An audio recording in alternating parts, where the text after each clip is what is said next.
অবলার আবহাওয়া কথা। আজ 22শে জ্যৈষ্ঠ।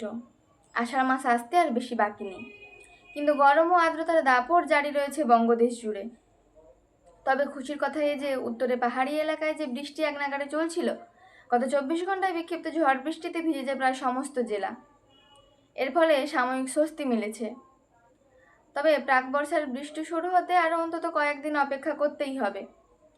ভর দুপুরের চাঁদি ফাটা গরম কিংবা আর্দ্রতাজনিত অস্বস্তি থেকে জেরবার হওয়ার থেকে মুক্তি পেতে আরও বেশ কিছুদিন সময় লাগবে।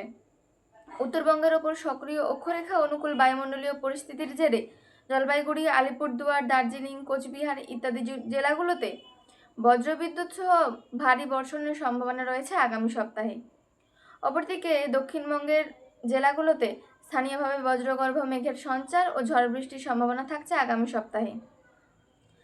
গত কয়েকদিনে সার্বিক গড় তাপমাত্রা ছিল সর্বোচ্চ 36.2 ডিগ্রি সেলসিয়াস ও সর্বনিম্ন 28.08 ডিগ্রি সেলসিয়াস। অপরদিকে আপেক্ষিক আর্দ্রতা ছিল সর্বোচ্চ 91% ও সর্বনিম্ন 57%। আমন ধানের বীজতলা, জমি প্রস্তুতকরণ কিংবা বর্ষাকালীন শাকসবজির বীজ বপনের এটি উপযুক্ত সময়।